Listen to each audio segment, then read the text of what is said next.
Lang. Boss, may nandito ko sa boss eh. Alam mo naman to, kulit talaga ni boss eh. Siyempre, may edad na to kaya medyo makulit. Hindi niya naintindihan na yung trend natin ngayon. Hindi pa ba tapos? Ah, Hindi ba pwedeng isang salitaan lang? Gaano ba kahirap kausap yung boss mo na yan? pasensya na honey. Replyan ko lang. Matatapos din to. Mananawa din to kapag di ko na na-replyan mamaya. Masyado nang matagal yan. Angel. Honey. Angel, ano ba? Akin na nga yan! Saglit! Ano to, ha? Honey? Honey, Ako si Honey, di ba? Ako lang ang tinatawag mong Honey. eh, Ano to?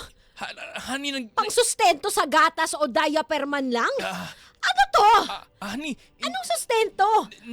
na-wrong send lang yan, honey, yung pangalan yan. Nagtitinda ng honey sa amin Wrong send? yan. Kapal ng mukha mo, kayo nang kapanahilig sa Honey. Honey, baka nagkamali lang ako Ano ng... to, ha? Ano tong isa mong wallpaper? Family picture? Bakit ka may ka-holding hands na babae dito at may kasama kayong mga bata? Honey, hayaan mo muna ako magpaliwanag. Huwag mo Angel, muna ako ano to? usgahan. Ano to? Sino to?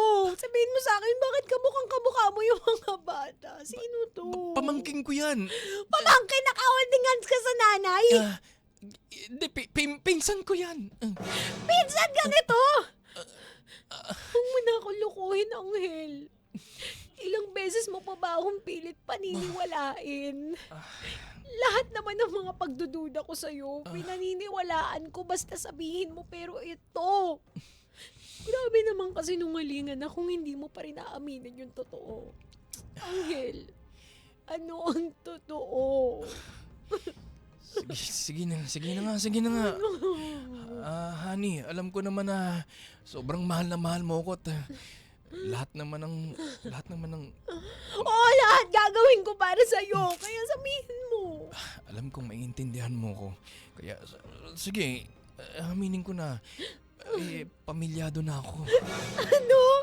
Anong sabi mo? Anong sabi mo?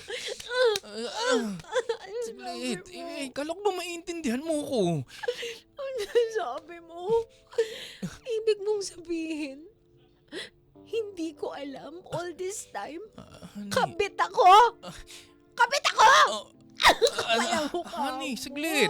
Akala ko ba maiintindihan mo ko? Akala ko mamahal mo ko.